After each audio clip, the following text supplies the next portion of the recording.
गठबंधन की सरकार विकास विरोधी है। जितना ज्यादा कीचड़ उछालेंगे उतने ही ज्यादा कमल खिलेंगे।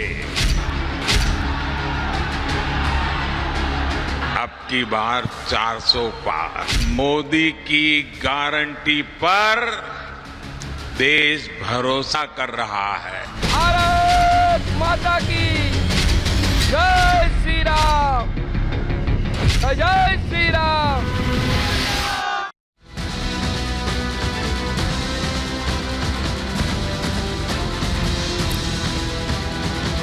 नमस्कार, मैं हूं आपके साथ हिमानी नैथानी। शाम के 5 बजने को हैं और हम लेकर हाजिर हैं अपनी खास पेशकश 5 का प्रहार, जिसमें आज मैं बात कर रही हूं मोदी के मिशन 370 की। प्रधानमंत्री मोदी ने 2024 के लोकसभा चुनाव के लिए एक बड़ा लक्ष्य निर्धारित किया है। भारतीय जनता पार्टी ने 370 सीटों का लक्ष्य खुद के लिए रखा है, जबकि एनडीए को मिलाकर यह लक्ष्य 400 सीटों का है। हालांकि यह आंकड़ा पाना आसान काम नहीं है, चुनौतीपूर्ण लगता है, लेकिन बीजेपी ने जब यह लक्ष्य तय किया है तो ये यूं ही तो तय नहीं हुआ होगा, बल्कि इसके लिए एक खास रणनीति भी तैयार की गई होगी और इस रणनीति पर पिछले लंबे वक्त से काम भी किया जा रहा होगा। पिछले 2 लोकसभा चुनावों में बीजेपी उत्तर और पश्चिम भारत में चरम पर पहुंच गई है। तो अगर बीजेपी को अपने नंबर्स बढ़ाने हैं, यानी कि संख्या बढ़ानी है, तो न केवल मौजूदा ताकत को बनाकर रखना होगा, बल्कि नई सीटें भी जीतनी होगी। और इसी जुगत में बीजेपी भी लगी हुई है, बल्कि खुद प्रधानमंत्री नरेंद्र मोदी लगे हुए हैं। मंथन का दौर लगातार जारी है। कल बीजेपी केंद्रीय चुनाव समिति की बैठक भी हुई, जो देर रात तक चलती रही। बल्कि देर रात क्यों, ये कहिए कि अहले सुबह तक चलती रही। फिर आज पीएम झारखंड दौरे पर रहे, उसके बाद पश्चिम बंगाल पहुंचे, उसके बाद कल बिहार में होंगे। मतलब पीएम अगर इसकी गारंटी ले रहे हैं तो ऐसे ही नहीं ले रहे हैं, वो उस जगह जाकर खा ले रहे हैं, टटोल रहे हैं और उस बात को पक्का कर रहे हैं। और सिर्फ 400 पार का लक्ष्य ही नहीं, बल्कि 400 पार लक्ष्य के साथ साथ बीजेपी ने आपका सुझाव हमारा संकल्प अभियान भी चलाया है। मतलब वो कनेक्ट जो है कितना जबरदस्त किया जा रहा है, आप इसी से अंदाजा लगा सकते हैं। लेकिन वहीं दूसरी तरफ INDIA गठबंधन है, जहां पर चलाचली की बेला रुकने का नाम नहीं ले रही है। कांग्रेस के भीतर की कलह खत्म नहीं हो रही, जिसका असर पूरे गठबंधन पर पड़ रहा है। अगर ऐसी ही रहेगी रफ्तार तो कैसे होगी 24 की नैया पार? आज इसी पर कर रही हूं 5 का प्रहार। लेकिन उससे पहले कि आगे बढ़ूं, उधर एनडीए का 400 पार और इधर INDIA, आखिर किस तरह से उधर रफ्तार और इधर किस तरह से एक ब्रेक सा दिखाई दे रहा है, क्योंकि बार बार चला चली की जो बेला है, दल बदल जो है वो लगातार जारी है। क्योंकि बिहार में उधर आरजेडी के देखे तो 2 और शामिल हो गए, किधर, एनडीए में। पहले आपको ग्राफिक्स के जरिए समझाने की कोशिश करते हैं कि किस तरह से एनडीए 400 पार और INDIA में क्यों मचा हुआ है हाहाकार। लोकसभा चुनाव की जो तैयारियां हैं वो तेज हो चुकी है। मैराथन बैठकों का दौर जारी है। एनडीए का टारगेट अपना सेट है, 400 सीटें पार की इस बार बात की जा रही है। 400 पार का नारा दिया जा रहा है और पीएम मोदी तो अपनी सभाओं में ये कहते हुए सुनाई दे रहे हैं कि ये बीजेपी ने नहीं रखा है ये लक्ष्य, बल्कि देश से इस तरह की जो आवाज है वो निकलकर सामने आ रही है। बीजेपी ने 370 पार का जो लक्ष्य है वो रखा है। पहली लिस्ट फाइनल हो चुकी है। कल 4 घंटे की मैराथन बैठक जो है वो चली है, आज एले सुबह तक। लिस्ट में 100 उम्मीदवारों के नाम ये बताया जा रहा है कि तय कर लिए गए हैं। मोदी का 2 दिन में 3 राज्यों में जो प्रचार है वो इस वक्त चल रहा है। आज पहले सुबह झारखंड में थे, फिर अब पश्चिम बंगाल में पहुंचे और अब कल बिहार में होंगे। 3 राज्यों की अगर हम सीटों को मिला लें, 14 झारखंड की हो गई, 40 आपकी कल बिहार की हो गई और इधर झारखंड इधर बात अगर करें बंगाल की 42 सीटों की, तो कुल मिलाकर ये आंकड़ा होता है 96 का। उधर उत्तर प्रदेश की बात करें तो 80 की 80 सीटों का जो फॉर्मूला है वो भी तय कर लिया गया है।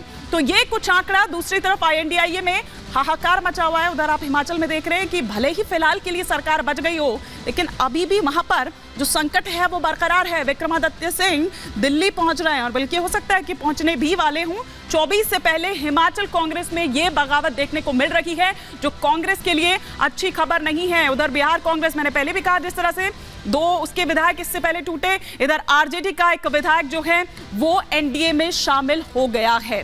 तो ये जो पूरा आंकड़ा हमने आपको दिखाया। जहां तक बंगाल की बात करें तो बंगाल में अभी तक बात नहीं बनी है। ये वो पूरा 400 पार इधर और इधर जो हाहाकार मचा हुआ है वो पूरा आंकड़ा हमने आपको दिखाया। आप कुछ सवाल खड़े हो रखे हैं 5 का प्रहार के, एक एक कर वो तमाम सवाल आपके टेलीविजन स्क्रीन पर। ये पहला सवाल कि एनडीए 400 पार आईएनडीआईए में क्यों मचा हुआ है हाहाकार। दूसरा सवाल यह कि लोकसभा चुनाव की तैयारियां तेज, एनडीए का टारगेट 400 सीटों पार है। उधर हिमाचल टू बिहार आईएनडीआईए में जो भागम भाग मची हुई है वो आखिर क्यों मची हुई है। तीसरा सवाल जो आपकी स्क्रीन पर इस वक्त चेंज हो रहा है वो ये कि योगी के फॉर्मूले से क्या मिलेगी 80 की 80 सीटें, जो बात कही जा रही है उत्तर प्रदेश के लिए। चौथा सवाल जो इस वक्त आपकी स्क्रीन पर चेंज हो रहा है वो ये कि क्या मोदी का मुकाबला कर पाएगा विपक्ष। पांचवा और अंतिम सवाल जो इस वक्त आपके टेलीविजन स्क्रीन पर आ रहा है वो ये कि संदेश खाली में अत्याचार आईएनडीआईए इस पर चुप्पी क्यों साधे हुए हैं। ये वो तमाम सवाल होंगे जिसके इर्द गिर्द आज हमारी चर्चा रहने वाली है। कई खास मेहमान जुड़ेंगे, लेकिन उससे पहले आपको दिखाती हूं एक रिपोर्ट।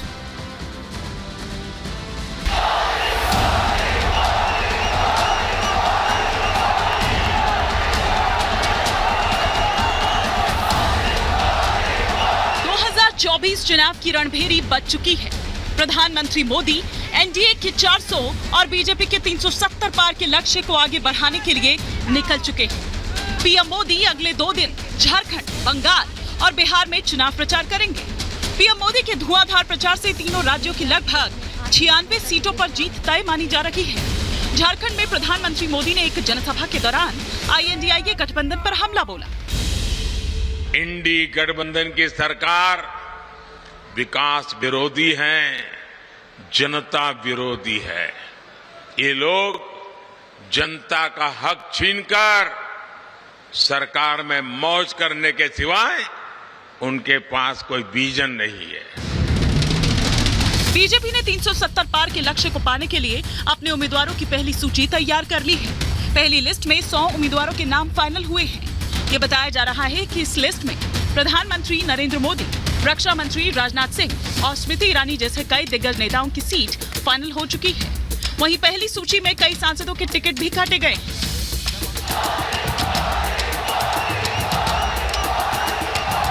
कहा जाता है कि दिल्ली का रास्ता यूपी से होकर निकलता है। यही वजह है कि बीजेपी उत्तर प्रदेश की 80 में से 80 सीटें जीतने के प्लान पर काम कर रही है। उत्तर प्रदेश फतह की जिम्मेदारी मुख्यमंत्री योगी आदित्यनाथ के कंधों पर है। मुख्यमंत्री योगी इसके लिए लगातार काम कर रहे हैं। इसी कड़ी में योगी कैबिनेट का विस्तार किया जा रहा है। मुख्यमंत्री योगी आदित्यनाथ ने आनंदीबेन से मुलाकात कर नए मंत्रियों की सूची भी उन्हें सौंप दी।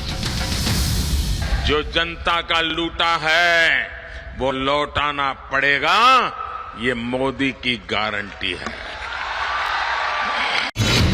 प्रधानमंत्री मोदी एक तरफ बीजेपी को 370 पार कराने के लक्ष्य पर काम कर रहे हैं, तो वहीं आईएनडीआईए गठबंधन में भगदड़ की स्थिति मची हुई है। हिमाचल में कांग्रेस के 6 विधायकों ने बगावत कर दी है, तो बिहार कांग्रेस के 2 विधायक पाला बदल चुके हैं। बिहार में आरजेडी के भी 2 विधायक एनडीए का हिस्सा बन चुके हैं, जिससे साफ है कि 24 से पहले आईएनडीआईए में टूट जारी है, जबकि एनडीए और बीजेपी लगातार मजबूत हो रही है। Bureau report, Republic Bharat.